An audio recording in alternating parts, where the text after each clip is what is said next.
भगवान भी उनकी परीक्षा लेता है जो परीक्षा देने लायक होता है।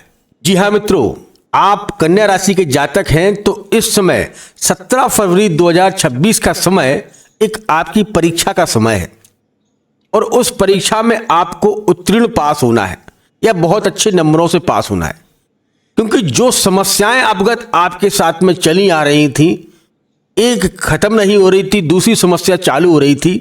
वहीं 17 फरवरी 2026 को आपके 6वें हाउस में एक ऐसा ग्रहों का योग बन रहा है जिसे हम कहेंगे पंच ग्रह योग। यहां पर राहु, सूर्य और चंद्र यहीं पर ग्रहण बना रहे हैं, जो कि आपके लिए अवगत आने वाला समय कैसा रहेगा तो उस पर हम बात करेंगे और आपको बताएंगे। मित्रों, कन्या यानी कि वृश्चिक राशि वालों के लिए समस्याएं पर समस्याएं खड़ी होती जा रही हैं। भगवान परीक्षाओं पर परीक्षा लेता जा रहा है। धन की कमी, आय स्रोत में कमी या मानसिक तनाव इस समय चल रहा है। अपनों से दूर होना, अपनों से बिछड़ना या अपनों से मतभेद होना, ये समस्या आपके साथ बनी होगी। वहीं पर अब 17 फरवरी 2026 को सूर्य, राहु और चंद्र आ रहे हैं और एक ही साथ में यह गोचर हो रहा है। इससे सूर्य ग्रहण का निर्माण हो रहा है, तो आपके लिए क्या उपलब्धियां दे सकता है। देखिए, सूर्य को हम नौकरी से जोड़कर देखते हैं, तो आप किसी भी क्षेत्र में हो, जॉब करते हैं, इस समय आपको अपनी नौकरी में थोड़ा संभल के चलने की जरूरत है। या अगर आप प्रमोशन चाहते हैं तो अभी रुक जाइएगा, ऐसा ना हो कि आपका निर्णय गलत हो जाए। व्यापार की दृष्टि से देखा जाए तो व्यापार में भी इस समय 17 फरवरी से लेकर 19 फरवरी तक आपको संयम बरतने की जरूरत है। मार्केट में भी कहीं बड़ा लॉस ना हो जाए, इससे इस समय शांत रहने की जरूरत है। संबंधों को सुधारने की जरूरत है, क्योंकि यहां पर एक राहु, जिसे हम मायावी कहते हैं, छलिया कहते हैं, और यही ग्रह सूर्य के साथ में हो रहा है। सूर्य हमारा आत्मबल होता है, अब सूर्य हमारे पिता कारक होते हैं, और इसीलिए सूर्य पर राहु, चंद्र दोनों ग्रह एक साथ में, तीनों ग्रह एक साथ में आए हैं, तो यहां सूर्य ग्रहण का निर्माण कर रही है। चंद्र के साथ में सूर्य का एक ग्रहण हो रहा है, राहु बैठा है और राहु बहुत ही उच्च पावर में बैठा है, शतविषा नक्षत्र में बैठा है। तो संबंधों में इस समय सुधारने की जरूरत है। अगर आप पति पत्नी के संबंध हैं तो वो बिगड़ रहे हैं, तो उन्हें सुधारने की जरूरत है। यह ग्रहण आपको कुछ नई चुनौतियां दे सकता है। चाहे आप जॉब करते हो या व्यापार में, कुछ नई चुनौतियां आपके सामने आ सकती हैं। कैसे? जैसे आपकी बॉस के साथ अनबन होना, बॉस के साथ में तू मैं होना, या आपके स्टाफ के साथ में बातचीत होना, मन में बड़ी बेचैनी रहना, घर में मन नहीं लगना, ये समय आपके साथ में अभी चल रहा होगा और 17 फरवरी तक रहेगा, क्योंकि यहां सूर्य ग्रहण का प्रभाव आपके जीवन पर भी 6वें भाव पर पड़ रहा है, जहां पर कर्ज जैसी समस्याएं आपके सामने उभर के आएंगी। कोई पैसा मांगने वाला आपके पीछे आपको बेइज्जती या आपकी इज्जत पर ही दाग लगाने की कोशिश करेगा, तो इस समय संभालने की जरूरत है। कहने का मतलब है कि यहां पर सूर्य आत्मबल, मतलब आपकी जो इज्जत है, आबरू है, जिसे हम इज्जत कहते हैं, उसे संभालने की जरूरत है। किसी से कम बोलिएगा, उतने ही शब्दों का प्रयोग करिएगा जितनी जरूरत है, क्योंकि यहां चंद्र भी मौजूद हैं और 17 फरवरी 2026 को यह ग्रहण रहेगा 3:20 से और शाम तक। मैं कहता हूं कि ये सूर्य ग्रहण भारत में नहीं दिखाई देगा, सूतक भी नहीं लगेगा, लेकिन ब्रह्मांड में तो इसकी खगोलीय घटना चलेगी ही ना। तो ये आपके ऊपर कहीं ना कहीं कोई दाग ना लगा जाए आपकी प्रेस्टेज में, चाहे आप राजनीतिक क्षेत्र में हो या नौकरी करते हो या व्यापार। इस समय आपको अपने आप को बचाने की कोशिश करना है। कैसा?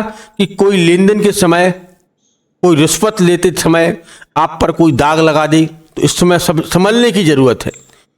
या आप किसी से प्रेम प्रसंग करते हैं या किसी को प्रेम करते हैं, तो ऐसा ना हो कि वो व्यक्ति बदल जाए और आप पर कोई दाग लगा दे कि ये मैं कुछ नहीं कर रहा था, ये व्यक्ति मुझे फुसफुसला रहा था। संबंधों को बिगाड़ रहा था, तो ये आपके ऊपर दाग हो गया। चरित्र का दाग बहुत बड़ा दाग होता है। जीवन में अगर चरित्र पर दाग लग जाए तो वो कभी धुलता नहीं है।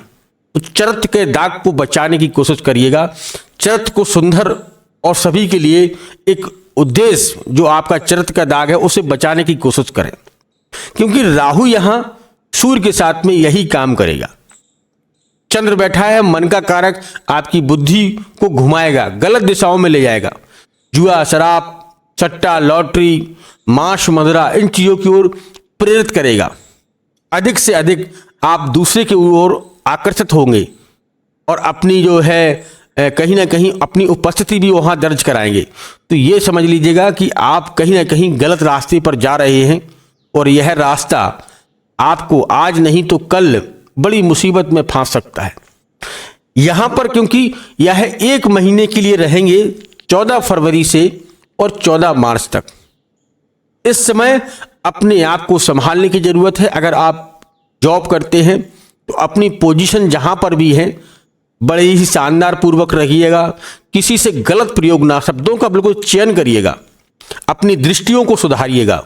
अगर आप तो बहुत सही हैं, अगला व्यक्ति कोई आरोप ना लगा दे, उसको भी समझिएगा। कोई आपके ऊपर षड्यंत्र तो नहीं रच रहा है, उसको भी समझने की जरूरत है, क्योंकि यहां यही ग्रहण मतलब दाग लगा देता है।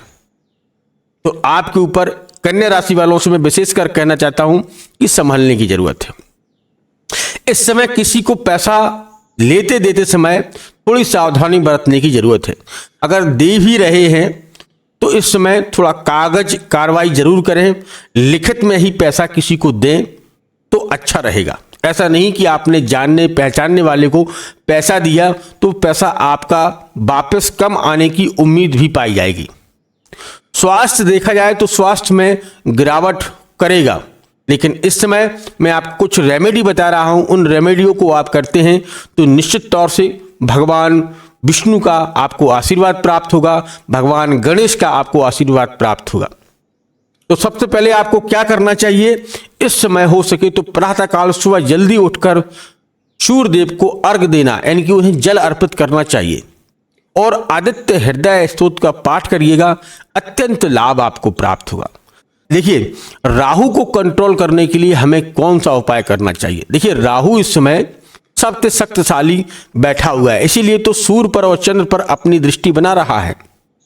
तो आपको राहु को कंट्रोल करने के लिए कलयुग में 2 ही देवता हैं, एक तो हनुमान जी महाराज और दूसरे काल भैरव। इन दोनों देवताओं से राहु डरता है और इनका सम्मान करता है। इनके आगे वो कुछ भी नहीं कर पाता है। कहते नहीं, कबन सो काज कठिन जग माही, जो नहीं होए तात तुम पाही। भगवान हनुमान जी कोई भी ऐसा कार्य नहीं है जो ना कर सके। तो हो सके तो हनुमान चालीसा का पाठ करें और बजरंग बाण का पाठ जरूर करें, इससे अत्यंत लाभ मिलेगा। मंगलवार शनिवार के दिन हनुमान जी के मंदिर में अवश्य जाएं, उनके दर्शन करें और वहां पर बैठकर कुछ देर अपने आप को मनन करें, चिंतन करें, तो निश्चित तौर से आपको लाभ मिलेगा और आपकी हर एक समस्या दूर होगी। सूर्य ग्रहण के समय 3:20 से और 7:20 तक अपने घर में भगवान जो है शिव के जो है भजनों को करें या महामृत्युंजय का जाप करें या गायत्री मंत्र भी आप जाप कर सकते हैं। इससे आपको अत्यंत लाभ मिलेगा और जीवन में बहुत सारी खुशियां आपको प्राप्त होगी। दोस्तों, ये चीजें करने से निश्चित तौर से सूर्य ग्रहण का प्रभाव आपके ऊपर कम रहेगा और जीवन में आपको खुशियां ही खुशियां प्राप्त होंगी। दोस्तों, मिलते हैं बहुत जल्द ही एक नेक्स्ट वीडियो के साथ। तब तक आप अपना ख्याल रखें, सुरक्षित रहें। धन्यवाद। जय श्री राम।